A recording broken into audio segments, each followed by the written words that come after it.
వీక్షకులందరికీ నమస్కారం.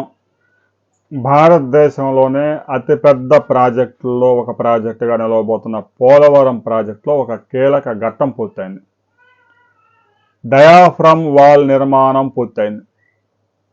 2019లో వైసీపీ అధికారంలోకి వచ్చిన తర్వాత అప్పటికే ఉన్న కాంట్రాక్టర్ నవయోగాన్ని తొలగించి 2 సంవత్సరాల పాటు ఆ పనులు ఎవరికీ అప్పగించకపోవడంతో ఆ సమయంలో వచ్చిన వరదల్లో డయాఫ్రమ్ వాల్ కొట్టుకుపోయింది. అప్పటికే 70% పూర్తయిన డయాఫ్రమ్ వాల్ 800 కోట్ల రూపాయలు పైగా ఖర్చు చేసిన వాల్ని వదిలేసి కొత్తగా 1000 కోట్లతో డయాఫ్రమ్ వాల్ 2024లో కూటమి ప్రభుత్వం అధికారంలోకి రాగానే వెంటనే పనులు ప్రారంభించారు.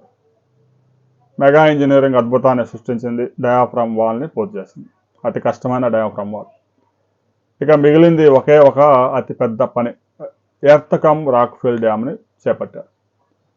వచ్చే ఏడాది పుష్కరాల నాటికి ఈ పనులు కూడా పూర్తి చేస్తే పోలవరంలో పనులు దాదాపుగా పూర్తయినట్టే.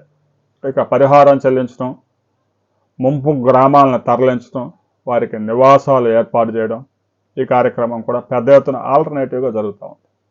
దాదాపు 273 ప్రాంతాల్లో గ్రామాలను ఖాళీ చేయించాల్సి ఉంది. వారందరికీ ఎవరైతే పోలవరంలో పూర్తి స్థాయిలో నీటిని నిల్వ చేసినప్పుడు ముంపుకు గురయ్యే వారందరికీ పరిహారం, అద్భుతమైన పరిహారం చెల్లిస్తున్నారు. ఎకరాకి 16 లక్షల రూపాయల పరిహారం చెల్లిస్తూ ఉన్నారు. ఇప్పటికే దాదాపుగా 40 గ్రామాలు ఖాళీ చేశారు. రాబోయే 2 సంవత్సరాల్లో పరిహారం కూడా పెద్ద ఎత్తున చెల్లించి వారందరినీ ఎగువ ప్రాంతాలకి, పోలవరం ప్రాజెక్టులో కూడా పూర్తిగా నీటిని నింపినా కూడా ముంపు గురిగాని ప్రాంతాలకు తరలించేందుకు పెద్ద ఎత్తున చకచక ఏర్పాట్లు జరుగుతూ ఉన్నాయి. దీనికి సంబంధించి పూర్తి వివరాలతో మరో వీడియోలో మనం కలుసుకుందాం.